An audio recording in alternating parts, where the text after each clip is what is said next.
ഇടിവെട്ടിവന്റെ തലേ പാമ്പ് കടിച്ചോടാ ചിന്നക്കട ജംഗ്ഷനിൽ വെച്ച് ഒരു 7-7:30 ആയി കാണും. ഇവിടെ മൈത്തോണ്ടി നമ്മുടെ ഇപ്പോഴത്തെ അവസ്ഥയെ കുറിച്ച് ഞാൻ പറഞ്ഞതാ. കെ.സി. വേണുഗോപാലുമായി ഉള്ളത് തികച്ചും സൗഹൃദപരമായിട്ടുള്ള ഒരു കൂടിക്കാഴ്ചയായിരുന്നോ?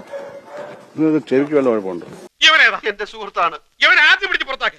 ഇവനെ കണ്ടപ്പോഴേ എനിക്ക് അലർജി അറിയുന്നത്. പിടിച്ച് പുറത്താക്കി.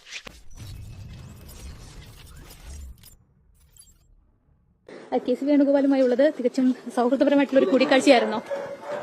ചെവിക്ക് വല്ല കുഴപ്പമുണ്ടോ? ഇല്ല, ഞാൻ എത്തിയില്ല. ഇവരോട് പറഞ്ഞ നിങ്ങൾ കേട്ടില്ല. ചെവിക്ക് വല്ല കുഴപ്പമുണ്ടോ? പിന്നെ ചൂടാണ്ട് AC ഒന്നും ഇല്ല. അതോ ഇവരോട് പറഞ്ഞ നിങ്ങൾ കേട്ടില്ല. ചെവിക്ക് വല്ല കുഴപ്പമുണ്ടോ? കേട്ടില്ല. കേൾക്കണം. ഞാൻ പലതവണ നിങ്ങളോട് പറഞ്ഞിട്ടുണ്ട് സഹോദരി.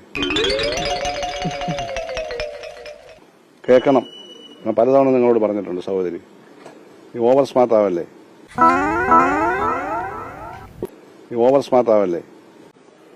നിങ്ങൾക്ക് വേറെ വാർത്തകളൊന്നുമില്ലേ?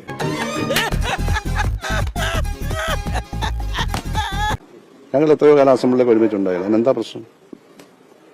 നിങ്ങൾക്ക് വേറെ വാർത്തകളൊന്നുമില്ലേ? അവിടെ ഒരാളെ കാണാൻ വരുന്നത് അതെല്ലാം കാണാൻ വരും വരത്തില്ലേ? എടി പെണ്ണെ, നിന്റെ ചാട്ട എങ്ങോട്ടാണെന്നൊക്കെ എനിക്ക് മനസ്സിലാവുന്നുണ്ട്. ആ വെള്ളം അങ്ങ് വാങ്ങി വെച്ചേക്ക്. അവിടെ ഒരാളെ കാണാൻ വരുന്നത് അതെല്ലാം കാണാൻ വരും വരത്തില്ലേ?